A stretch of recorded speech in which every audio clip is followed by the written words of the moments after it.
Bom dia, mais uma manhã com Deus, priorizando a palavra de Deus, e nesta manhã do dia 27 de julho, nós vamos meditar de Eclesiastes, do capítulo 7 ao capítulo 9, que a paz do Senhor encha o teu coração nesta manhã. Vamos falar no capítulo 9 sobre a morte e que ela chega para todos. É interessante que muitas pessoas não gostam de falar sobre a morte, mas se há uma certeza nessa vida, é que todos morreremos. Ninguém vai ficar para semente. Quem sabe um dia antes ou um dia depois, não sabemos quando, mas morreremos.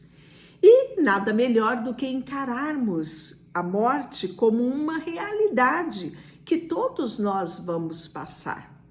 Que todos nós vamos vivenciar lutos, perdas, mortes e precisamos, como cristãos, ter muita convicção daquilo que cremos, que a morte é apenas uma passagem, é o cumprimento do meu propósito aqui nessa terra, do tempo que Deus determinou para mim aqui nessa terra. Mas, ao fechar os olhos aqui, eu sei em quem eu tenho crido e estou bem certo que Ele guardou o meu tesouro até o dia final. Então a morte, ela deve ser vivenciada com essa visão, né? De que estamos apenas de passagem aqui e que o nosso galardão nos espera junto ao Pai. E aí ele fala aqui um pouquinho sobre isso. Veja só. Dediquei-me também a investigar isso, embora o justo, os sábios também, suas ações estejam nas mãos de Deus. Ninguém sabe o que os aguarda, se o amor, o ódio, no fim, todos têm o mesmo destino, seja pessoa justa ou perversa, boa ou má, cerimonialmente pura ou impura, religiosa ou não, ocorre o mesmo às pessoas de bem e o pecador. Aquele que faz promessa a Deus é tratado como o que teme fazê-lo. É uma grande tragédia que todos debaixo do sol tenham o mesmo destino. Além disso, o coração das pessoas está cheio de maldade. Elas seguem seu próprio caminho de loucura, pois não há adiante senão a morte. Só para os vivos há esperança, como dizem. Melhor um cão vivo do que um leão morto. Os vivos pelo menos sabem que vão morrer, mas os mortos não sabem. Já não tem recompensa em saber, caem no esquecimento, amar, odiar, invejar, tudo que já fizemos ao longo da vida passou há muito tempo. Já não participam de coisa alguma que acontece debaixo do sol, portanto, coma a sua comida com prazer. E aqui cabe-nos uma reflexão. Quantas vezes nos assentamos à mesa e as nossas preocupações nos tira o prazer daquele momento? Se eu perguntar para você o que você comeu ontem, qual era o gosto? Se você tinha uma salada e ali naquela salada tinha alface, pepino, tomate, você identificou e curtiu cada um desse sabor? Cada diversidade daquilo que estava no seu prato? Pois é, nos acostumamos a nos assentarmos, fazermos uma refeição e nos esquecermos, né? Como iniciou Eclesiastes, correr atrás de vento, perder essências de coisas simples, mas tão necessária nos nossos dia a dia. Então, aqui podemos ver que ele nos convida a desacelerar e a percebermos coisas simples que são essenciais para nós. E quão bem faz pararmos para essas coisas que são ordinárias, mas se torna extraordinária quando vivemos elas com a consciência devida. Preste atenção. Ele diz aqui, Mais uma coisa, que você deve comer a sua comida com prazer, beber o vinho com alegria, pois Deus se agrada disso. Vista roupas elegantes, e use perfume. Olha só como ele é detalhista, não é? Pois bem, ele fala também para você viver alegremente com a mulher que você ama, todos os dias dessa vida, sem sentido que lhe deu debaixo do sol, pois isso é a recompensa por todos os esforços que temos neste mundo. Tudo o que fizer, faça bem feito, pois quando descer à sepultura, não haverá trabalho, nem planos, nem conhecimento e nem sabedoria. Pois bem, observei outra coisa debaixo do sol. Aquele que corre mais rápido nem sempre ganha a corrida. E o guerreiro mais forte nem sempre vence a batalha. Às vezes sábios passam fome, sensatos não enriquecem e os instruídos não alcançam sucesso. Tudo depende de estar no lugar certo e na hora certa.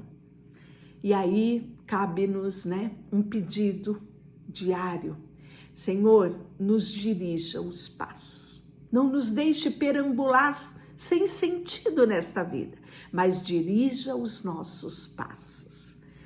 E aí ele vai fazer algumas considerações sobre a sabedoria e a insensatez. Outro exemplo de sabedoria me impressionou quando eu observei como as coisas funcionam debaixo do sol. Havia uma cidade pequena, poucos habitantes, um grande rei veio com seu exército e a cercou.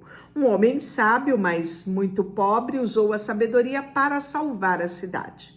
Depois, porém, ninguém se lembrou de lhe agradecer. Por isso pensei, embora a sabedoria seja melhor do que a força, o sábio é desprezado quando é pobre, e suas palavras logo são esquecidas. É melhor ouvir palavras calmas de pessoas sábias do que grito de rei tolo. É melhor ter sabedoria do que arma de guerra. Mas um só pecador destrói muitas coisas boas. E aí o capítulo 10 ele traz uma continuidade. Como mosca mortas produz mau cheiro, até um frasco de perfume, assim um pouco de insensatez estraga muita sabedoria e honra. O sábio escolhe o caminho certo, mas o tolo toma o rumo errado. O tolo pode ser identificado apenas pelo seu modo de andar. Se uma autoridade se irar com você, não abandone o seu posto. O espírito calmo pode superar até mesmo grandes erros. E aí ele vai falar um pouquinho sobre ironias da vida. Observei outro mal debaixo do sol, governantes que cometem erros graves quando dão grandes autoridades a tolos e colocam pessoas valorosas com cargos inferiores. Cheguei a ver um servo andando a cavalo como príncipe e príncipes andando a pé como servos. Quem cava um poço corre o risco de cair nele, e quem derruba um muro corre o risco de ser mordido por uma cobra. Quem trabalha numa pedreira corre o risco de ser ferido pelas pedras que corta a lenha.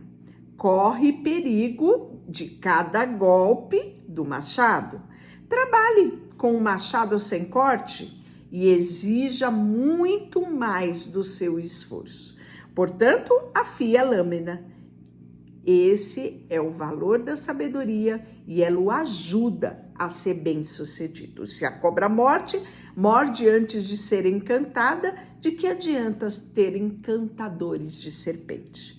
A palavra do sábio traz aprovação, mas o tolo é destruído por aquilo que ele mesmo diz. O tolo baseia os seus argumentos em ideias insensatas, por isso sua conclusão são perversas loucuras e mesmo assim fala este sem parar. Como é triste a terra governada por uma pessoa imatura, cuja autoridade faz banquetes logo pela manhã. Como é feliz a terra que tem um rei, um líder nobre, cuja autoridade faz banquete no momento só apropriado, para que recuperem as forças e não para se embebedarem. Por causa da preguiça, o telhado enverga. Por causa do ócio, surgem goteiras na casa.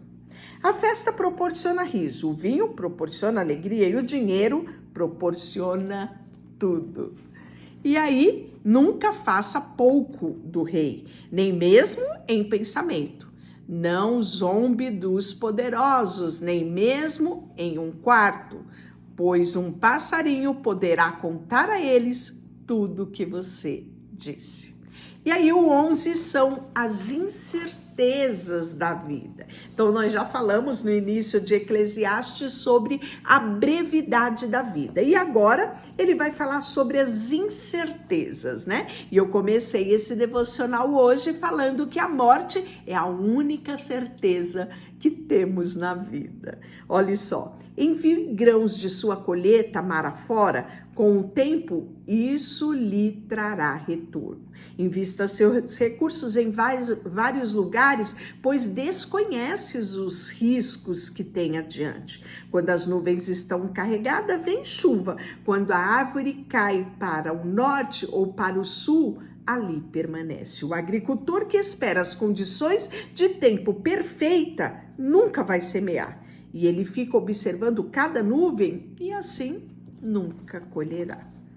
Assim como é impossível entender o caminho do vento e o mistério do crescimento do bebê no ventre da sua mãe, também é impossível entender as obras de Deus, que faz todas as coisas. Semeia pela manhã e continua a trabalhar à tarde, pois você não sabe se o lucro virá de uma atividade ou de outra, ou talvez de ambas.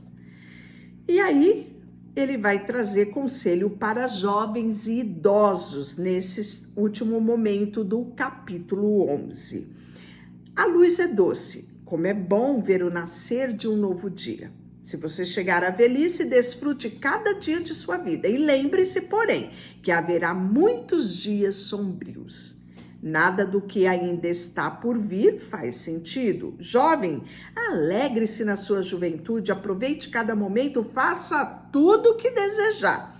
Não perca nada. Lembre-se, porém, olha só o que ele diz, que Deus lhe pedirá conta de tudo que você fizer. Então, ou seja, quando ele te dá o conselho para você aproveitar a vida e aproveitar cada momento e não perder nada, ele te convida a ter consciência dos teus atos, né?